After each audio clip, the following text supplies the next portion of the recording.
नमस्कार दोस्तों, आपका हमारे चैनल ज्योति ज्ञान में स्वागत है। आज हम सुनाने जा रहे हैं वैशाख मास महात्म्य अध्याय 2।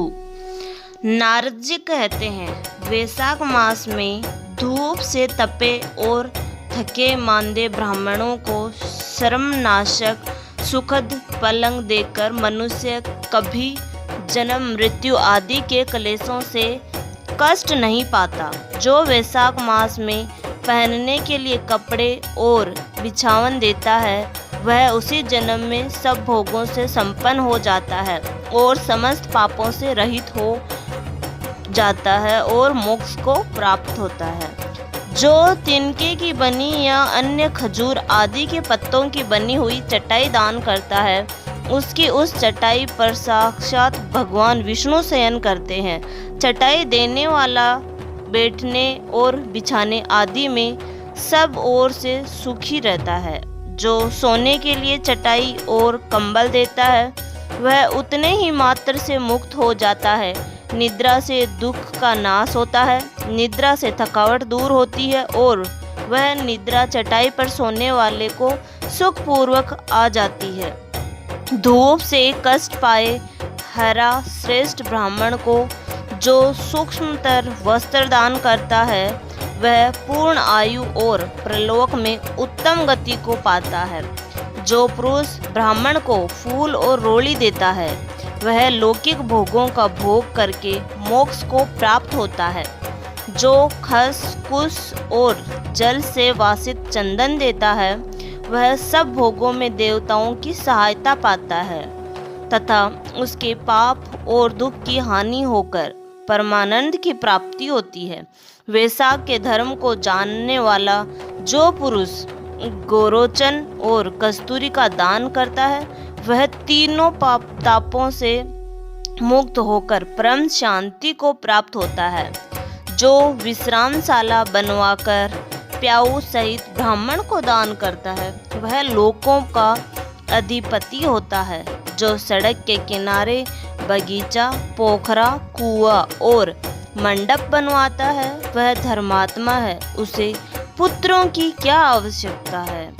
उत्तम शास्त्र का श्रवण, तीर्थयात्रा, सत्संग, जलदान, अन्नदान, पीपल का वृक्ष लगाना तथा पुत्र, इन 7 को विज्ञ पुरुष संतान मानते हैं। जो वैशाख मास में तापनाशक चक्र तद्र दान करता है, वह इस पृथ्वी पर विद्वान और धनवान होता है। धूप के समय मट्ठे के समान कोई दान नहीं, इसीलिए रास्ते के थके मांदे ब्राह्मण को मट्टा देना चाहिए। जो वैशाख मास में धूप की शांति के लिए दही और खांड दान करता है, वह विष्णु प्रिय। वैशाख मास में जो स्वच्छ चावल देता है, वह पूर्ण आयु और संपूर्ण यज्ञों का फल पाता है। जो पुरुष ब्राह्मण के लिए गोघृत अर्पण करता है, वह अश्वमेघ यज्ञ का फल पाकर विष्णु लोक में आनंद का अनुभव करता है। जो दिन के ताप की शांति के लिए सायंकाल में ब्राह्मण को ऊन दान करता है, उसको अक्षय पुण्य प्राप्त होता है। जो वैशाख मास में शाम को ब्राह्मण के लिए फल और शरबत देता है, उससे उसके पितरों को निश्चित ही अमृतपान का अवसर मिलता है। जो वैशाख के महीने में पके हुए आम के फल के साथ शरबत देता है, उसके सारे पाप निश्चय ही नष्ट हो जाते हैं। जो वैशाख की अमावस्या को पितरों के उद्देश्य से कस्तूरी, कपूर, बेला और खस की सुगंध से वासित शरबत से भरा हुआ घड़ा दान करता है, वह 96 घड़ा दान करने का पुण्य पाता है। वैशाख में तेल लगाना, दिन में सोना, कांसे के पात्र में भोजन करना, खाट पर सोना, घर में नहाना, निषिद्ध पदार्थ खाना, दोबारा भोजन करना तथा रात में खाना, ये 8 बातें त्याग देनी चाहिए। जो वैशाख में व्रत का पालन करने वाला पुरुष पद्म पत्ते में भोजन करता है, वह सब पापों से मुक्त हो विष्णु लोक में जाता है। जो विष्णु भक्त पुरुष वैशाख मास में नदी स्नान करता है वह 3 जन्मों के पाप से निश्चय ही मुक्त हो जाता है। जो प्रातःकाल सूर्योदय के समय किसी समुद्रगामिनी नदी में स्नान करता है वह 7 जन्मों के पाप से तत्काल छूट जाता है। जो मनुष्य 7 गंगाओं में से किसी में उसे काल में स्नान करता है वह करोड़ों जन्मों में उपार्जित किए हुए पाप से निस्संदेह मुक्त हो जाता है। गंगा, गोदावरी, कालिंदी, सरस्वती, कावेरी, नर्मदा और वेणी ये 7 गंगाएं कही गई है। वैशाख मास आने पर जो प्रातःकाल बावलियों में स्नान करता है उसके महापातकों का नाश हो जाता है। कंद, मूल, फल, शाक, नमक, गुड़, बेर, पत्र, जल और तक्र जो भी वैशाख में दिया जाए वह सब अक्षय होता है।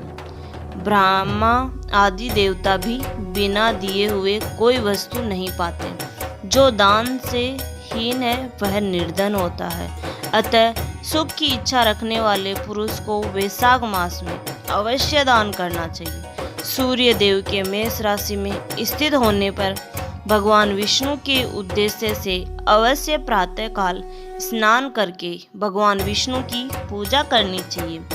कोई महिरथ नामक एक राजा था जो कामनाओं में आसक्त और अजितेंद्रिय था। वह केवल वैशाख स्नान के सुयोग से स्वतः वैकुंठ धाम को चला गया।